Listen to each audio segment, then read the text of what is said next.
Hello बच्चों, today we are going to learn a very interesting story by Roald Dahl. आज हम लोग जो है रोald डाल की लिखी हुई एक कहानी पढ़ने वाले हैं, cards and kites. So let's start.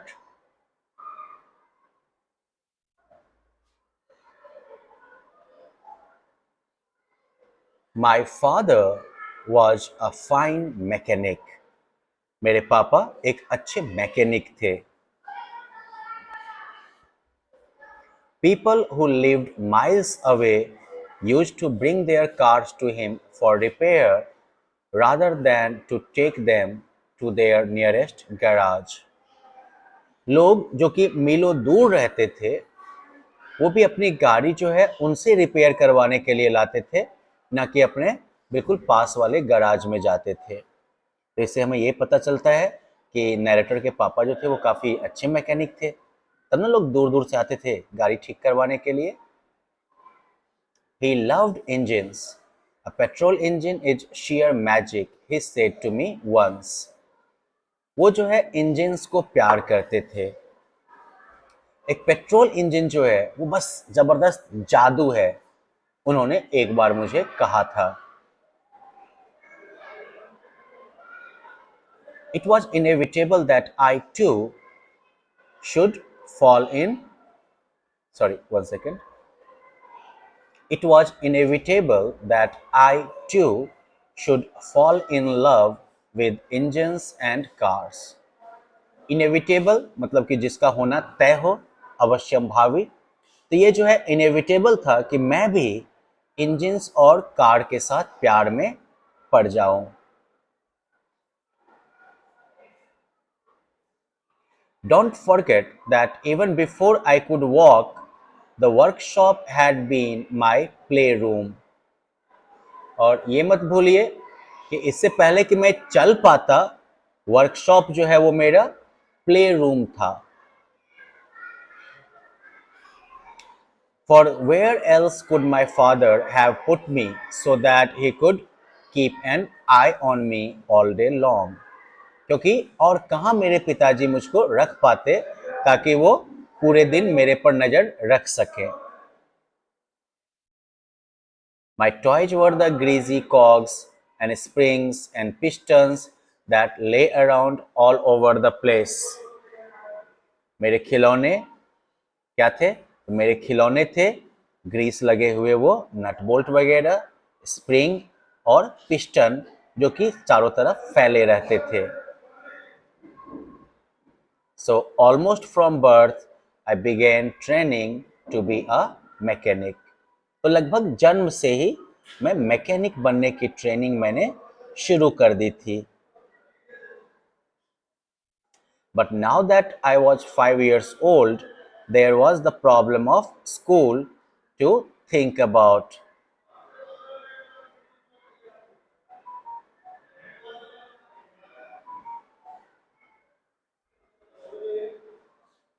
Okay?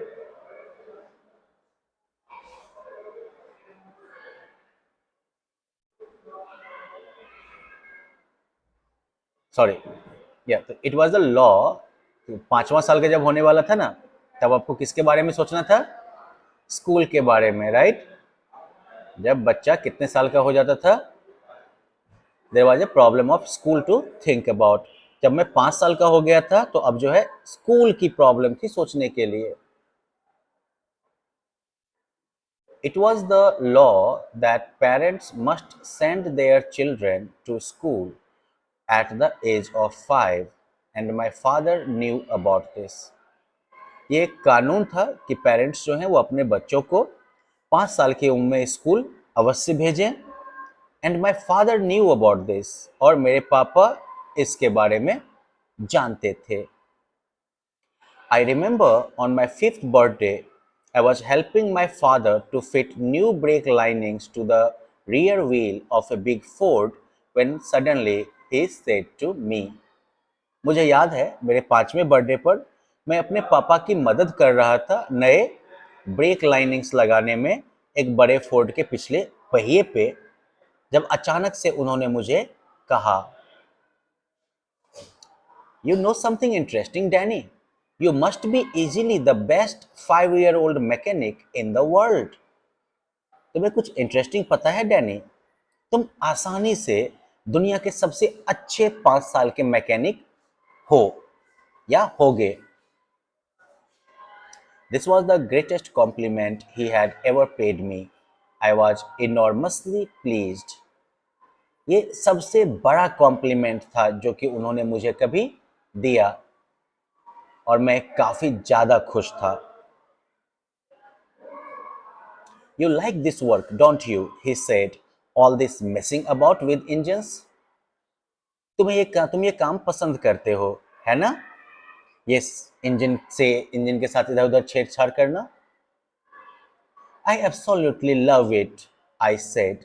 मैं बिल्कुल इसे प्यार करता हूँ, मैंने कहा. He turned and faced me and laid a hand gently on my shoulder. वो मुड़े, मेरी तरफ घूमे और आराम से एक हाथ मेरे कंधे पर रखा. I want to teach you to be a great mechanic, he said. मैं तुम्हें एक महान या फिर एक काफी अच्छा मैकेनिक बनना जो है वो सिखाना चाहता हूं, उन्होंने कहा. For that, he added, you will need a really good education. उसके लिए उन्होंने आगे कहा, तुम्हें काफी अच्छी शिक्षा की जरूरत होगी. But I don't want to send you to school quite yet. लेकिन मैं अभी भी तुम्हें स्कूल भेजना, अभी जो है अभी तक तुम्हें स्कूल भेजना नहीं चाहता हूं. In another 2 years, you will have learned enough here with me to be able to take a small engine completely to pieces. अगले 2 और सालों में तुम जो है यहाँ मेरे साथ इतना जरूर सीख चुके होगे कि तुम किसी छोटे इंजन को कंप्लीटली खोल सकते हो. To take something to pieces का मतलब होता है उसे पूरी तरह से खोल देना, अलग अलग कर देना. तो तुम जो है 2 सालों में इतना सीख चुके होगे मेरे साथ कि तुम छोटे इंजन को जो है कंप्लीटली टुकड़ों में खोल सकते हो, पीसेज में खोल सकते हो, and put it together again all by yourself. और फिर इसे तुम जोड़ भी सकते हो खुद से. After that you can go to school. उसके बाद तुम स्कूल जा सकते हो. You probably think my father was crazy trying to teach a young child to be an expert mechanic. Narrator जो है वो अब हमसे यानी कि रीडर्स से कहता है कि आप शायद ये सोचेंगे कि मेरे पापा क्रेजी थे, पागल थे, जो कि एक छोटे बच्चे को एक एक्सपर्ट मैकेनिक बनने की शिक्षा वो दे रहे थे. But as a matter of fact, he wasn't crazy at all. लेकिन सच्चाई ये है कि वो बिल्कुल भी पागल नहीं थे. I learned fast and I adored every moment of it. Adore का मतलब होता है किसी चीज से बहुत ज्यादा प्यार करना. तो नैरेटर कहता है कि मैंने जल्दी सीखा और मैंने इसके हर एक क्षण को प्यार किया, मैंने इसके हर एक मोमेंट को एडोर किया.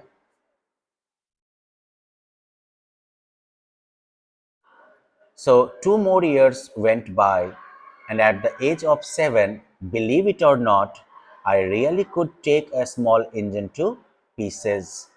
So 2 साल और बीत गए और 7 साल की उम्र में, अब विश्वास करें या नहीं, मैं वाकई जो है एक छोटे इंजन को कलपुर्जों में खोल सकता था and put it together again, और इसे वापस जोड़ सकता था.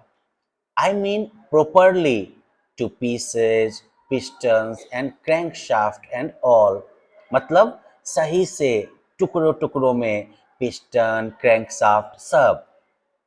मतलब ये हुआ कि 7 साल की उम्र तक में हमारा नैरेटर जो है वो गाड़ी के सभी पार्ट पुर्जे को खोल सकता था, इंजन के सभी पार्ट पुर्जे को खोल सकता था और उन्हें वापस जो है वो अपनी जगह पर फिट कर सकता था. The time had come to start school. School start करने का समय आ चुका था. My school was in the nearest village 2 miles away. मेरा स्कूल जो है वो सबसे पास वाली गांव में था, 2 मील की दूरी पर. We didn't have a car of our own. We couldn't afford one. हमारे पास अपनी कार नहीं थी, हम अफोर्ड नहीं कर सकते थे। अफोर्ड नहीं करने का मतलब जब आपके पास इतना पैसा ना हो कि आप वो चीज खरीद सके। My father insisted on walking me to the school. मेरे पापा ने जोर दिया कि वो मुझे पैदल ही स्कूल लेकर जाएंगे। And so life went on. और इस तरीके से जीवन जो है वो आगे चलती रही। But I was never board. लेकिन मैं कभी बोर नहीं होता था, मैं कभी उबता नहीं था। राइट?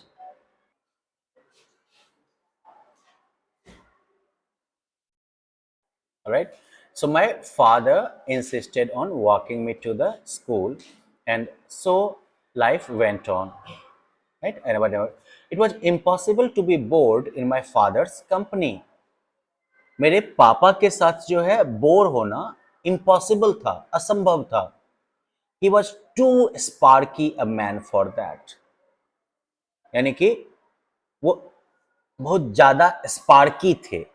स्पार्की का मतलब यहाँ पर हुआ जो स्पार्क्स से भरा हुआ हो, जो चिंगारियों से भरा हुआ हो, है ना। तो मतलब कि वो बोरियत के हिसाब से वो कुछ ज्यादा ही स्पार्की थे, यानी इसलिए कोई जो है उनके कंपनी में बोर नहीं हो सकता था। Right? Plots and plans and new ideas came flying off him like sparks from a grindstone. ग्राइंडस्टोन समझते हैं ना, वो पीसने वाला, रगड़ने वाला, घसने वाला जो पत्थर होता है, that is called ग्राइंडस्टोन।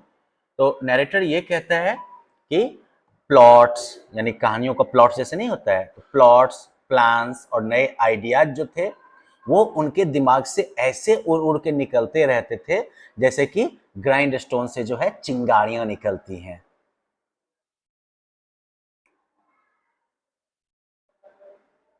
There is a good wind today, he said one Saturday morning. आज अच्छी हवा है, उन्होंने एक बार सैटरडे मॉर्निंग में कहा। Just right for flying a kite. पतंग उड़ाने के लिए बस बिल्कुल सही है ये। Let's make a kite Danny. एक पतंग बनाते हैं Danny. So we made a kite. इसलिए हम लोगों ने एक पतंग बनाई। ही showed me how to splice four thin sticks together in the shape of a star. उन्होंने मुझे दिखाया कि कैसे चार पतले स्टिक्स को जो है एक साथ स्टार के शेप में जो है जोड़ा जाए। with two more sticks across the middle to brace it। और साथ में जो है दो स्टिक्स जो है वो मिडिल के बीचों बीच इसको ब्रेस करने के लिए, यानी कि इसको और मजबूती देने के लिए रहेंगे। तो चलो ये काइट का फ्रेम बन गया। Then we cut up an old blue shirt of his and stretched the material across the framework of the kite. तब जो है हमने एक पुराने ब्लू, उनके एक पुराने ब्लू शर्ट को जो है काटा और उस मटेरियल को जो है उस पूरे काइट के फ्रेमवर्क के ऊपर जो है स्ट्रेच करके फैला दिया। स्ट्रेच मतलब खींच खींच के लंबा नहीं कर देते हैं, दैट्स कॉल्ड स्ट्रेच। ठीक है, मटेरियल को स्ट्रेच करके पूरा उस फ्रेम पे फैला दिया। We added a long tail made of thread. हमने जो है धागे का एक लंबा सा जो है पूंछ ऐड किया। with little leftover pieces of the shirt tied at intervals along it। और साथ में जो शर्ट के जो छोटे छोटे टुकड़े बचे हुए थे उनको जो है कुछ गैप गैप पर, कुछ इंटरवल पर जो है हमने बांध दिया। तो इस तरीके से इन्होंने टेल ऐड कर दिया ना पतंग में। Together we walked to the top of the hill behind the filling station to release the kite। Okay, तो साथ में हम लोग चलते हुए उस हिल के टॉप पर गए, फिलिंग स्टेशन के पीछे, उस पतंग को उड़ाने के लिए। आप लोग भी गांव घर में पतंग उड़ाते होंगे तो थोड़ा घर से अलग ले जाते होंगे ना पतंग उड़ाने के लिए, क्योंकि जहाँ पर हवा अच्छी आती हो, खुली जगह हो। तो ऐसे ही ये पिता और पुत्र जो हैं वो भी पतंग उड़ाने गए हैं। I found it hard to believe that this object, मुझे ये विश्वास करने में मुश्किल हो रही थी कि ये ऑब्जेक्ट देख रहे हैं ना, कौन सा है ये ऑब्जेक्ट? पतंग, राइट। तो मेरे लिए ये विश्वास करना मुश्किल था कि ये object made only from a few sticks and a piece of old shirt would actually fly. सिर्फ कुछ स्टिक्स और एक पुराने शर्ट के टुकड़े से बना हुआ ये ऑब्जेक्ट एक्चुअली उड़ पाएगा। नरेटर को विश्वास नहीं हो रहा था, बच्चे को विश्वास नहीं हो रहा था यहाँ पर। I held the string while my father held the kite. मैंने धागे को पकड़ा जबकि मेरे पापा ने जो है पतंग को पकड़ा। And the moment he let it go, it caught the wind and soared upwards like a huge bluebird. और उस जिस क्षण ही उन्होंने इसे छोड़ा, जिस क्षण इन्होंने इसे जाने दिया, इसने हवा पकड़ी और एक बड़े ब्लू बर्ड की तरह जो है ऊपर की तरफ उड़ने लगा। Let out some more, Danny, he cried. Go on as much as you like. Let out some more, Danny. थोड़ा और ढील दो, डैनी, वो चिल्लाए। Go on, ढील दो और as much as you like, जितना मन हो उतना ढील दो, जितना मन हो उतना धागा जो है वो छोड़ते जाओ। Higher and higher soared the kite. ऊंचा और ऊंचा पतंग जो है वो उड़ता गया। Soon it was just a small blue dot dancing in the sky miles above my head. जल्दी ही ये बस एक छोटा सा ब्लू डॉट था आसमान में डांस करता हुआ मेरे सर से मीलों ऊपर। And it was thrilling to stand there holding on to something that was so far away and so very much alive. और ये बहुत ही थ्रिलिंग एक्सपीरियंस था, बहुत ही जो है उत्साहित करने वाला जो है ये एक्सपीरियंस था, मजा देने वाला एक्सपीरियंस था कि वहां खड़े होके किसी ऐसे चीज को पकड़े रहना जो कि जो कि इतनी दूर हो और जो इतनी ज्यादा अलाइव हो, जो इतनी ज्यादा एक्टिव हो।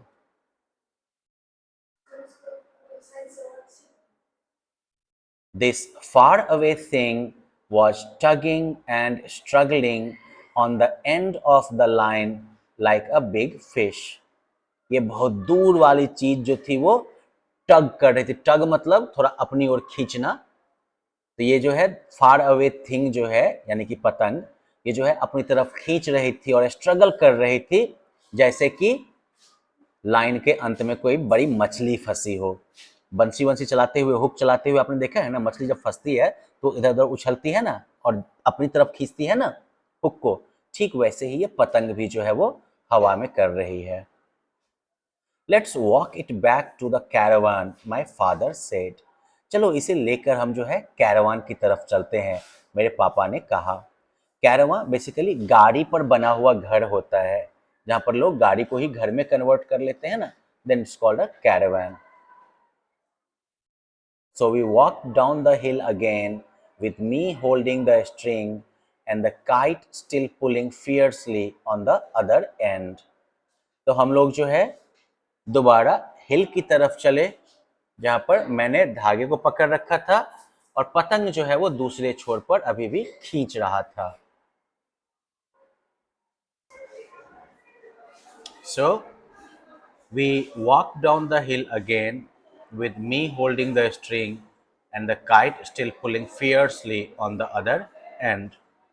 हम लोग वापस जो है हिल से नीचे की तरफ चले, मैं धागे को पकड़े हुए और पतंग जो है वो अभी भी दूसरे एंड पर जबरदस्त जोर लगाकर पुल करते हुए।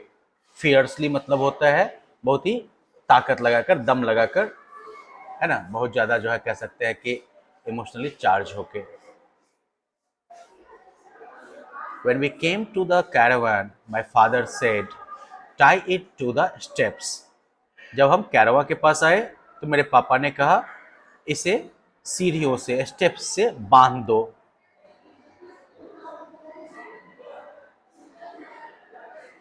Will it still stay up?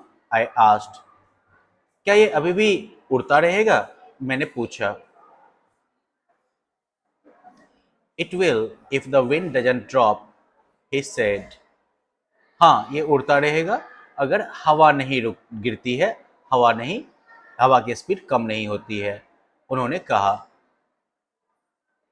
The wind didn't drop. हवा जो है वो नहीं गिरी, यानी कि हवा की स्पीड कम नहीं हुई।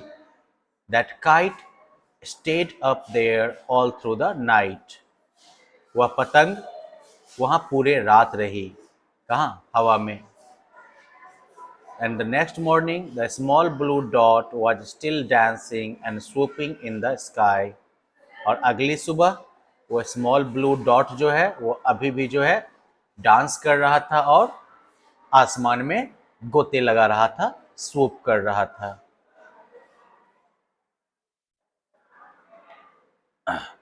After breakfast, I hauled it down and hung it carefully against a wall in the workshop for another day. Okay? कहता है ब्रेकफास्ट के बाद मैं इसे नीचे लाया और इसे आराम से जो है वर्कशॉप के दीवार के अगेंस्ट जो है टांग दिया दूसरे दिन के लिए। For my last birthday, my father made an amazing machine made from 4 bicycle wheels and several large soap boxes. मेरे पिछले जन्मदिन के लिए मेरे पापा ने जो है एक बहुत ही अमेजिंग मशीन बनाई, 4 साइकिल के पहिए और कई बड़े सोप बॉक्सेस से। I called it सोपो, मैं इसे सोपो कहता था। And just about every day, I would take it up to the top of the hill in the field. तो मैं इसे सोपो बुलाता था और लगभग हर एक दिन जो है मैं इसे हिल के टॉप पर खेतों में लेकर जाता था। So you can see that being 8 years old and living with my father was a lot of fun. तो आप देख सकते हैं कि 8 साल का होना और अपने पापा के साथ रहना बहुत मज़ेदार था। But I was impatient to be 9. लेकिन मैं 9 साल का होने के लिए बिल्कुल impatient था। I reckoned that being 9 would be even more fun than being 8. मुझे ऐसा लगा था कि 9 साल का होना जो है वो 8 साल से भी ज़्यादा फन होगा, ज़्यादा मज़ेदार होगा। My 9th year was certainly more exciting than any of the others. मेरा 9वां साल जो था वो दूसरे सभी सालों से कहीं ज़्यादा एक्साइटिंग था, but not all of it was exactly what you would call fun. लेकिन इनमें ये जो है एग्जैक्टली वैसा नहीं था जिसको आप मज़ा या मस्ती कहते हैं। सो वेल बच्चों, that's the end of the story and I hope that you have understood it and enjoyed it in parts. अगर आपको समझने में कहीं दिक्कत आई हो तो आप दोबारा इस वीडियो को देख सकते हैं। Thank you and bye bye.